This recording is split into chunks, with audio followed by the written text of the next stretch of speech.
From the Cronkite studios in downtown Phoenix, this is Cronkite News. With just 6 days until Election Day, some Arizona voting trends are holding, and some are changing quickly. We track the latest early ballot returns. And after President Donald Trump called for the end to birthright citizenship, one Arizona native reflects on how that right has impacted his life and what's to come for future generations. Plus, more troops are being deployed to the U.S.-Mexico border to prepare for the migrant caravans. We went to Nogales to talk to politicians and residents about the impact this may have on their community. Cronkite News starts now. Good evening and welcome to Cronkite News on Arizona PBS. I'm Jennifer Alvarez. And I'm Bryce Newberry. Thank you for joining us. Today is the deadline for mailing in a ballot for Arizona voters. 1.2 million Arizonans have already sent in their ballots to the state. That means about 56% of Arizona votes are already locked in. And day by day, we've been tracking the demographics behind these early ballots. Maps released by the Secretary of State's office show how precincts are leaning in terms of ballot registration. Deeper red for Republican ballots and deeper blue for Democrat. More than 1,230,000 ballots have already been processed by the Secretary of State. The average voter age for statewide early ballots is 60 years old, and 10% of the early ballots returned so far are from people who have never voted in an Arizona general election. The country is watching Arizona in the midterm election this year because voting trends are changing from years past. Reporter Gabriela Becerra talked with analysts who are tracking these changes.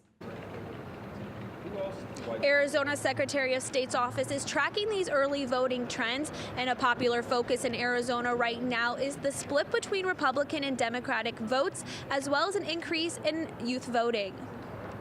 Hey guys, have you all voted in the November election yet? Sarah Landers and other organizers for Next Gen are working to push the youth vote every day until the election. We are answering questions. We're encouraging them to go drop off their ballot literally right across the way.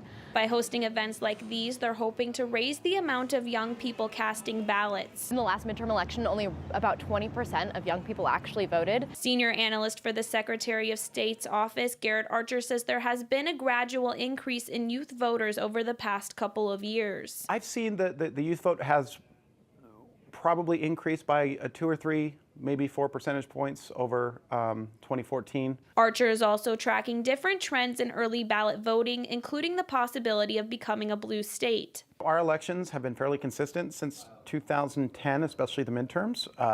We have not had an election with a party split this low in the early ballots. As of this morning, 43% of ballots returned were from Republicans and 34% from Democrats. While anything can change by November 6th, Archer says early ballots are a greater part of the vote overall. Early ballots absolutely tell the tale of the election simply because they are the majority of the ballots cast. While the county's suggested date to mail in those early ballots ends today, you can still drop them off at early voting locations up until November 6th. Live in downtown Phoenix, Gabriela Becerra, Cronkite News. President Donald Trump criticized Republican House Speaker Paul Ryan today on Twitter for not supporting his motion to end birthright citizenship. Ryan says he agrees with the president about getting to the root of unchecked illegal immigration, but claims you cannot end birthright citizenship with an executive order. Well, you obviously cannot do that. You cannot end birthright citizenship with an executive order. We didn't like it when Obama tried changing immigration laws via executive action, and obviously as conservatives, we believe in the Constitution. Trump's tweet said, quote, Paul Ryan should be focusing on holding the majority rather than giving his opinions on birthright citizenship, something he knows nothing about. Our new Republican majority will work on this, closing the immigration loopholes and securing our border. For some Arizona residents, birthright citizenship is more than a legal theory. It's how they define themselves as U.S. citizens born in this country, although their parents may have been here illegally at the time. Ian Solomon and our Washington Bureau caught up with one such citizen from Arizona. When Arizona native Francisco Fernandez heard about President Trump's proposal to do away with birthright citizenship, he reflected on what citizenship has given to him. So I'm able to pursue my academic careers and my academic goals and pursue so many things that only a citizen can benefit from. As an Arizona State University alum who now works in Washington, Fernandez worries the opportunities afforded to him will be denied to future generations if Trump succeeds. Because had it not been for citizenship, I would not have the opportunities that I have now, and I'm able to chase what I want my American dream to be, and I can't imagine other kids not having that. He may not have to imagine that after all, says immigration policy expert David Beer of Cato Institute.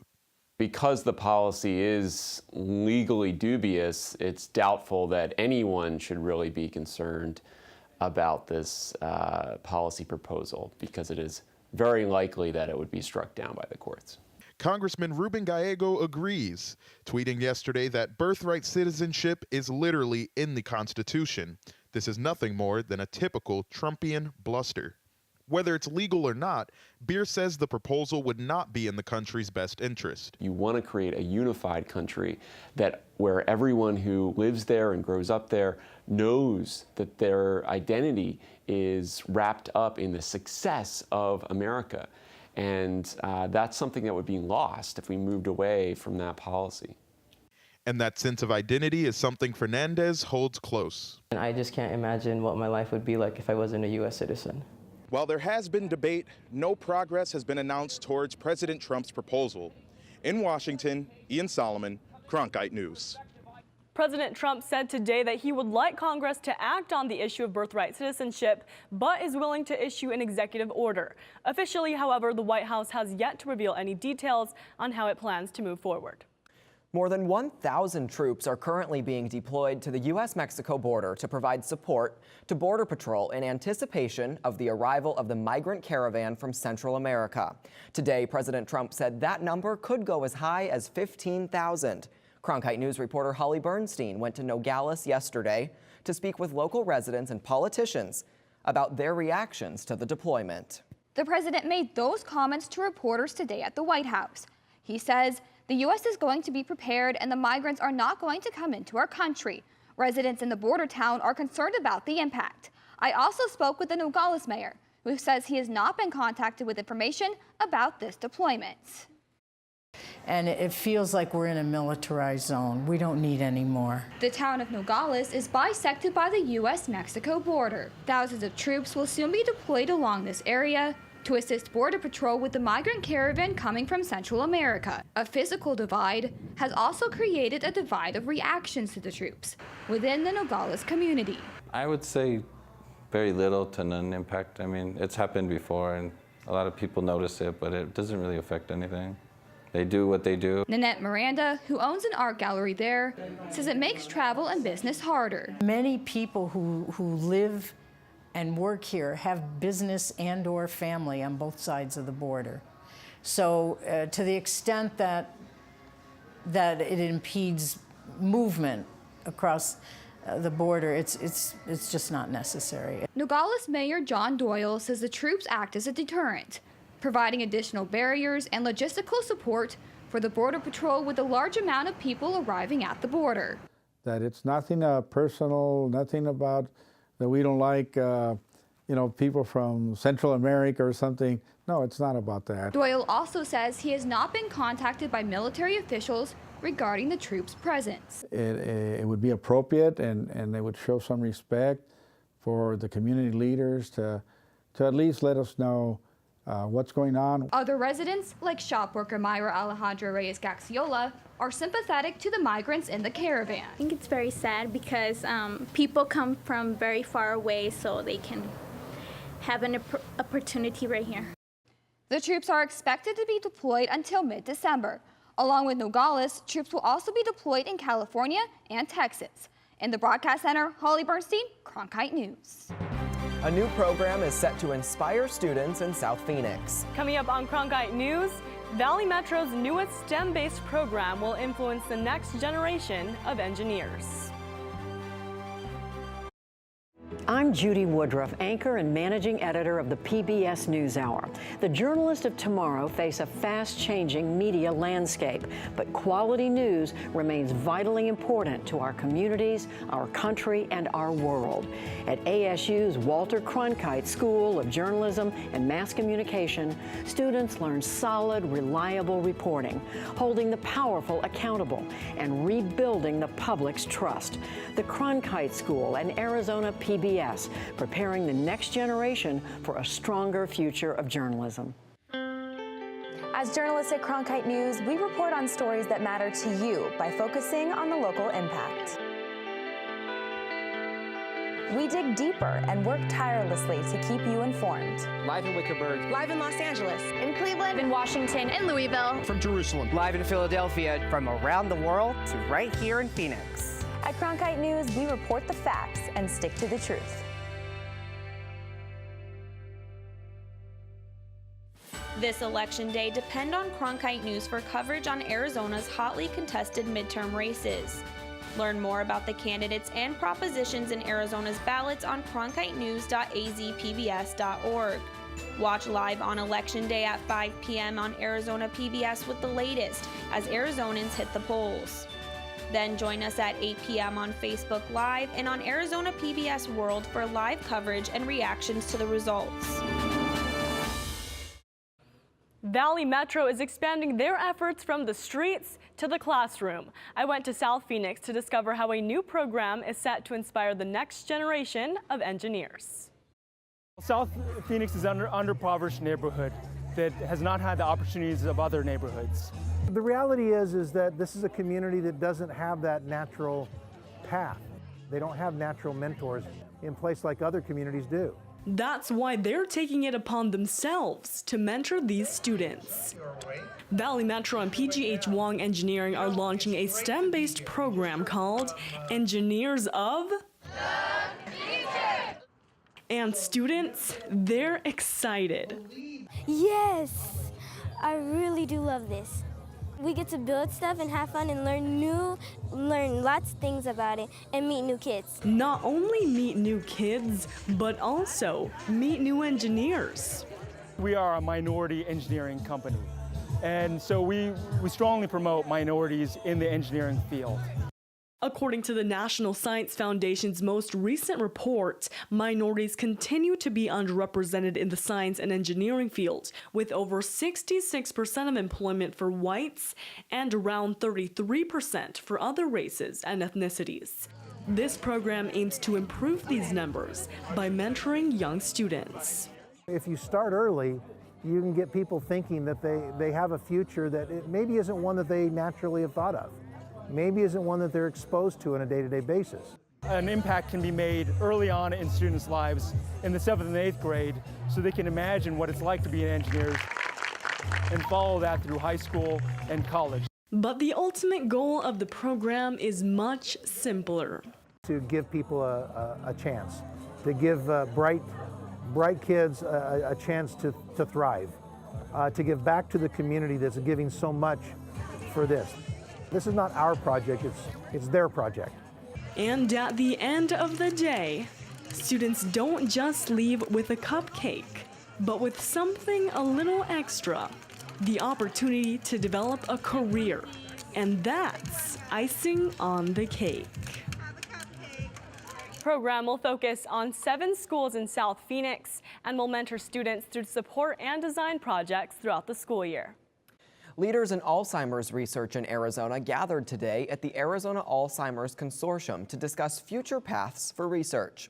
Dr. Matthew Huntelman, a professor at the TGen Research Institute, started MindCrowd in 2013, which is a worldwide internet-based memory test. He presented some of the findings so far on his study and on the progress that he has made. Huntelman thinks that by studying healthy aging in brains and how learning and memory work during the aging process, they will be able to prevent Alzheimer's for people that may be at risk. The interesting thing is that some factors in our life, some lifestyle choices, like smoking or diabetes or hypertension, those have different effects in women or men. So I think one of the new things we're learning is that we have to pay attention to these differences between the sexes, because that's a big factor in how your brain performs. Since the study began, they have been able to attract more than 100,000 participants. Their goal is to get 1 million, and Huntelman says he hopes that they will be able to reach their goal quicker. The next phase of the test will be to select specific individuals from the memory test to provide a DNA sample for evaluation. If you're looking for plastic waste on the campus of Northern Arizona University, chances are you won't find too much. Coming up on Cronkite News, I look into the university's new composting efforts that are now translating to the greater community. And there's nothing scary about this beautiful weather we're having this Halloween. I'll have an hour-by-hour look at your trick-or-treating temperatures coming up.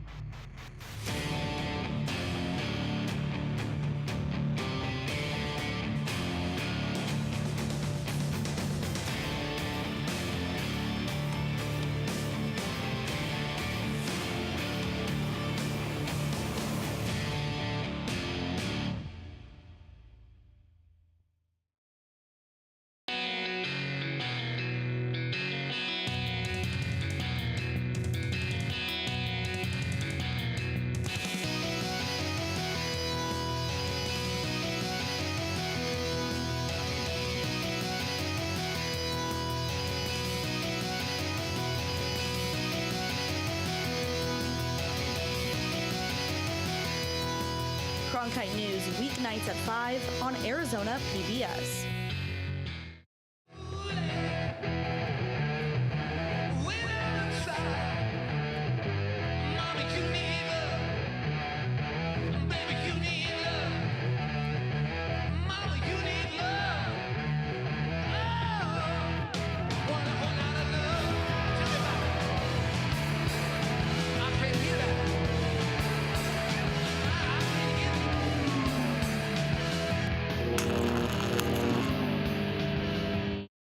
Universities in Arizona are being more sustainable in how they handle food waste and plastic. Northern Arizona University this year banned plastic straws.